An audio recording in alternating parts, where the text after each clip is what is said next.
عافیہ صدیقی کو رہا ہونا چاہیے. ہم ان سے بہت سارے سوال کریں گے, لیکن سب سے پہلا سوال ان سے یہ ہوگا کہ ڈاکٹر عافیہ صدیقی کے حوالے سے بہت دیر بعد کسی پارٹی کو خیال آیا, اس بارے میں بتائیں کہ اس سے پہلے لوگوں کو اتنی اویئرنیس کیوں نہیں تھی؟ دیکھیں, بات یہ ہے کہ پریورٹیز کا معاملہ ہوتا ہے. اس وقت ایک نئی جماعت ترین صاحب بنا رہے ہیں اور وہ سارے لوٹوں کو اپنے پاس لانا چاہ رہے ہیں. پرویز الہی صاحب استعمال شدہ ٹیشو پیپرس کو اپنے پاس, چودھری شجاعت صاحب اپنے پاس لانا چاہتے ہیں. ایسے سینیریو میں جب پیپلز پارٹی نے ڈیرے لاہور میں لگا دیے تو سب کی توجہ تقسیم ہو گئی, اور اصل جو توجہ ہونی چاہیے تھی, جس کا مرکز عافیہ صدیقی ہونی چاہیے تھی, کیونکہ ان کی بہن 20 سال کے بعد آج امریکہ میں ان سے ملنے کے لیے گئی ہیں, اس کی طرف توجہ جب نہیں تھی تو ہم نوجوان میدان میں نکلے اور پوری قوم کو یہ شعور دینے کے لیے آئے کہ ہم تب تک آزاد اور خود مختار ریاست نہیں بن سکتے جب تک قوم کی بیٹی قوم کے پاس واپس نہ ہو. سر, آپ حقیقی جمہوری نظریے کا دعویٰ کرتے ہیں, حالانکہ خان صاحب پہلے جب 27-28 سال پہلے وہ پولیٹکس میں آئے تو انہوں نے بہت ساری محنت ان کو نہیں کرنی پڑی. کیوں نہیں کرنی پڑی؟ کہ ان کا ایک نام تھا, ان کو لوگ جانتے تھے. کیا آپ کو لگتا ہے کہ عام لوگوں کو پولیٹکس میں آنا چاہیے, جمہوریت میں آنا چاہیے, اور کیا یہ جلد کامیاب ہو سکیں گے خاص کر پاکستان میں؟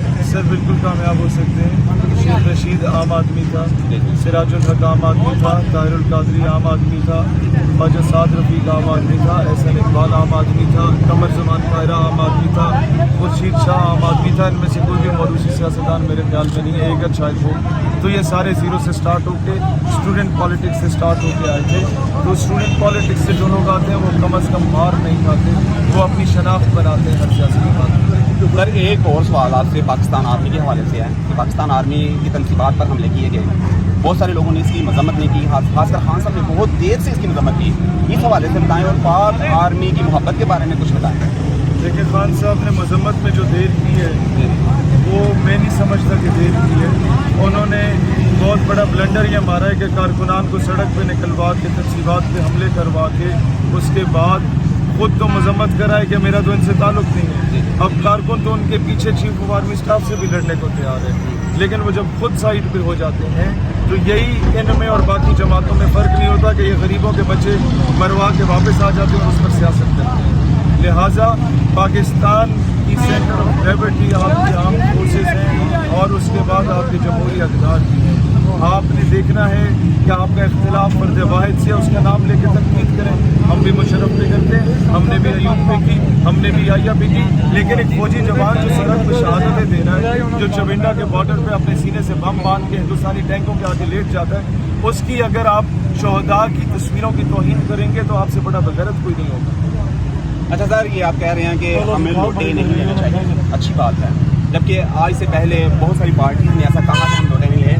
ہم عمران خان صاحب کی ایگزامپل سب سے واضح ہے, انہوں نے کہا تھا کہ ہم لوٹے نہیں لیں گے, ہم کوئی ایسا کام نہیں کریں گے, لیکن اس کے باوجود ان کا کہنا تھا کہ ہمیں تو تجربہ کار بندے ڈھونڈنے تھے, کیونکہ پہلی دفعہ اقتدار میں آنا تھا, انہوں نے کبھی کہتے ملک نہیں چلایا تھا, کبھی پی ایم نہیں رہے تھے. اس حوالے سے بتائیں, کیا نئی ٹیم اللہ کرے آپ اقتدار میں آ جاتے ہیں تو کیا یہ کارگر ہوگی؟ جی, نئی ٹیم اس لیے کارگر ہوگی کہ ہمارے پاس 90% جو کینڈیڈیٹس گریجویٹس ہیں, انہوں نے انجینئرنگ کی ڈگریز کی ہوئی ہیں, جو ڈاکٹرس ہیں, وہ وکلاء ہیں, LLB LLM کیا ہوا ہے, بار لا کیا ہوا ہے, انہوں نے دوسرے ممالک میں جا کے پاکستان کو ریپرزینٹ کیا ہوا ہے, تو وہ بہترین اور کارگر ثابت ہو سکتے ہیں. اور وہ موروثی سیاستدان نہیں ہیں, سیلف میڈ ہے, تو کرپشن کا خدشہ نہ ہونے کا برابر. اچھا سر, ایک اور بات, آپ کے سوالات سے اب تک زیادہ ٹائم میں ویسٹ نہیں کروں گا. آپ یہ بتا رہے ہیں کہ کس طرح اس نظام میں چینج لایا جا سکتا ہے, خاص کر جمہوریت میں, اور دوسرے نمبر پہ بیوروکریسی ایسی چیز ہے جو ہم سے سنبھالتی ہے, اس پارٹی کو نہیں سنبھالی جاتی, خاص کر بیوروکریسی کو سنبھالنے کے لیے آپ کے پاس کیا حیثیت ہے؟ پاکستان نظریاتی پارٹی قرارداد اسمبلی میں لائے گی. اس کے 17 اینڈ ابو گریڈ کا ہر آفیسر اور MNA MPA سینیٹر اپنی ریٹائرمنٹ کے بعد ٹینیور پورا کرنے کے بعد 2 سال تک ملک سے باہر نہیں جا سکتا.